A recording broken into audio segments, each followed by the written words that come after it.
નમસ્કાર વિદ્યાર્થી મિત્રો, સારથી સપોર્ટ યુટ્યુબ ચેનલ પર આપ તમામ મિત્રોનું હાર્દિક સ્વાગત છે। તો આજના વિડીયોની અંદર ધોરણ 10 અને 12ની જે પેપર તપાસની કામગીરી છે પૂરી થઈ ગઈ છે અને રિઝલ્ટને લઈને એક સરસ મજાની અપડેટ તમારા સમક્ષ આજે આપણે મૂકવા જઈ રહ્યા છીએ। તો આ વિડીયોને અંત સુધી જોતા રહેજો અને આજના સમાચાર પેપરની અંદર, આજના ન્યૂઝપેપરની અંદર અહીંયા બાજુમાં તમને જે ન્યૂઝ ક્લિપ દેખાય છે એ ન્યૂઝ ક્લિપ કદાચ તમે વાંચેલી હશે।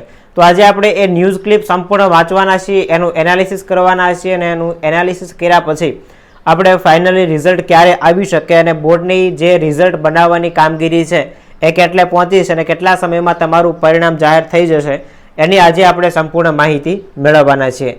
તો અહીંયા બાજુમાં તમે જે ન્યૂઝ ક્લિપ જોઈ હતી એ પ્રમાણે ગુજરાત બોર્ડ દ્વારા 11 માર્ચથી 26 માર્ચ સુધી લેવાયેલી ધોરણ 10 અને 12 બોર્ડની પરીક્ષાનું મૂલ્યાંકન પૂર્ણ 81 લાખથી વધારે ઉત્તરવાહી તપાસાઈ।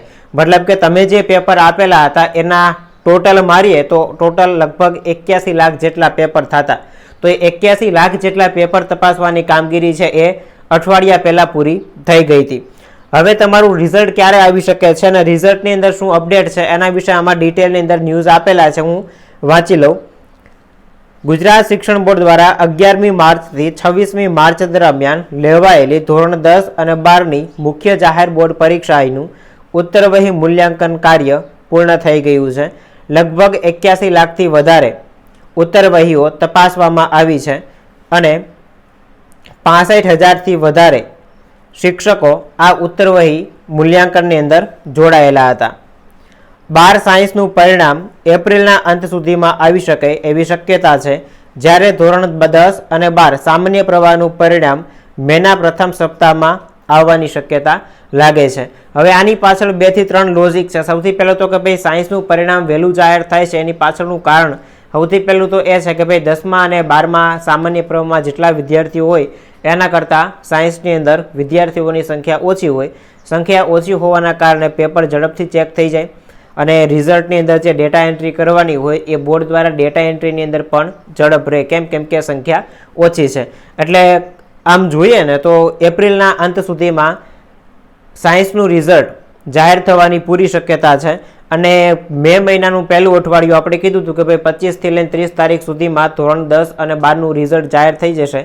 તો જો થોડીક ઉતાવળ રહે અને ઇલેક્શનની અંદર કોઈ જે સ્ટાફ છે સ્ટાફ વધારે પડતો ન રોકાય તો 30 તારીખ સુધીમાં જાહેર થઈ જાય, નહીતર ફાઇનલી તમારું જે રિઝલ્ટ છે એ રિઝલ્ટ પહેલા અઠવાડિયાની અંદર, મે મહિનાના પહેલા અઠવાડિયાની અંદર જાહેર થવાની પૂરી શક્યતા છે। તો એક નાનકડી ઇન્ફોર્મેશન, નાનકડી અપડેટ છે। ધોરણ 10 અને 12 સામાન્ય પ્રવાહનું પરિણામ અને 10માનું પરિણામ મે મહિનાના પહેલા અઠવાડિયામાં જાહેર થવાની શક્યતા છે, જ્યારે સાયન્સનું પરિણામ છે એ સાયન્સનું પરિણામ લગભગ એપ્રિલના અંત સુધીમાં જાહેર થઈ જશે।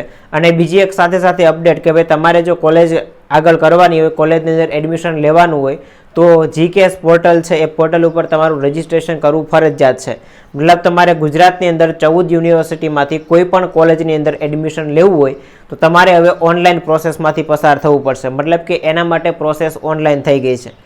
એના માટેનો વિડીયો પણ આપણે ઓલરેડી બનાવેલો છે કે ભાઈ એના ઉપર રજિસ્ટ્રેશન કેવી રીતે કરવું। તો એ વિડીયો એકવાર તમે ચેનલમાંથી જોઈ અને કોલેજમાં એટલે ઓનલાઈન રજિસ્ટ્રેશન કરી લેજો। તો વિડીયો પસંદ આવ્યો હોય તો લાઇક કરી દેજો, ચેનલને સબસ્ક્રાઇબ કરવાની બાકી હોય તો સબસ્ક્રાઇબ કરી દેજો। મળીએ છીએ નવા વિડીયો સાથે। જય હિન્દ, જય ભારત।